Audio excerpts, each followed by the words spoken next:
उस शख्स ने क्या गुनाह किया, क्या कसूर है उनका?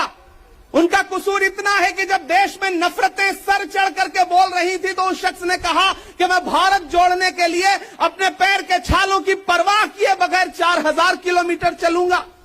यह कसूर है राहुल गांधी का। यह कसूर है राहुल गांधी का कि वह एक शहीद पिता के बेटे हैं। यह कसूर है उनका। यह कसूर है उनका कि उनकी दादी ने इस देश की मिट्टी के लिए अपने खून का एक एक कतरा कुर्बान कर दिया। यह कसूर है उनका। आज भारतीय जनता पार्टी के लोग हाउस में खड़े होकर के सदन शुरू होते ही 1 मिनट भी सदन नहीं शुरू हुआ रहता था और खड़े होकर के राहुल गांधी माफी मांगो के नारे शुरू कर देते थे। किस बात की माफी? क्योंकि वो भारत जोड़ रहे हैं, वो लोकतंत्र को बचाने की बात कर रहे हैं। अरे भाजपाइयों, माफी तो आपको मांगनी चाहिए। 15 लाख के झूठे जुमले के लिए माफी मांगो, बढ़ती हुई महंगाई के लिए माफी मांगो, अच्छे दिन के झूठे वादों के लिए माफी मांगो, लोकतंत्र को कुचलने के लिए माफी मांगो, महंगाई के खिलाफ माफी मांगो, 400 का सिलेंडर 1100 रुपए करने के लिए माफी मांगो, 58 रुपए का पेट्रोल 100 रुपए का करने के लिए माफी मांगो, हिंदू को मुसलमान से लड़ाने के लिए माफी मांगो, सिख को ईसाई से लड़ाने के लिए माफी मांगो। माफी तो तुम मांगो। और अगर तुम ये कहते हो कि राहुल गांधी ने विदेश में जाकर के भारत का अपमान किया, तो प्रधानमंत्री जी, मैं आपसे पूछना चाहता हूं कि जब दोहा में, शंघाई में, कैलिफोर्निया में, अमेरिका में खड़े होकर के आप कह रहे थे कि भारत तो सपेरों का देश है, भारत में पैदा होना तो पाप है, प्रधानमंत्री जी, माफी तो आपको मांगनी चाहिए। मैं आज प्रियंका दीदी को सुन रहा था, मेरी आंखों में आंसू थे उनका भाषण सुन करके।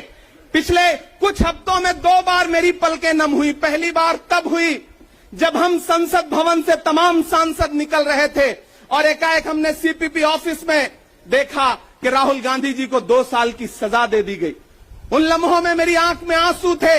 मैं शायर हूं तो मैं भावुक हूं, शायद इसलिए मेरी आंखें नम हो जाती हैं ऐसे लम्हों में। आज जब प्रियंका जी बोल रही थी तो मैं उन्हें सुनकर के भी मैं नम हो गया। ये जुल्म है कि जुल्म को कहता हूं साफ जुल्म। यह जुल्म है कि जुल्म को कहता हूं साफ जुल्म। क्या जुल्म कर रहा हूं? मुझे मार दीजिए। जो जख्म बांटते हैं उन्हें जीस्त पे है हक। मैं फूल बांटता हूं, मुझे मार दीजिए। फिर उसके बाद हिंदुस्तान वालों, फिर उसके बाद शहर में नाचेगा हू का शोर। फिर उसके बाद शहर में नाचेगा हू का शोर। मैं आखिरी सदा हूं, मुझे मार दीजिए।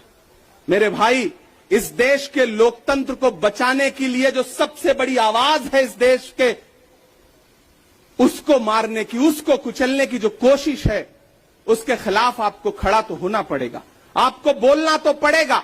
मैं कभी कभी सोचता हूं कि जब मैं कभी समाधि पर जाऊं तो क्या मुंह दिखाऊंगा महात्मा गांधी को, मैं क्या मुंह दिखाऊंगा राजीव जी को, हम क्या मुंह दिखाएंगे इंदिरा जी को कि उनके वारिस के साथ, उनके घर के चश्मो चिराग के साथ इस तरह की अपमानजनक बातें की जा रही हैं और देश खामोश बैठा है।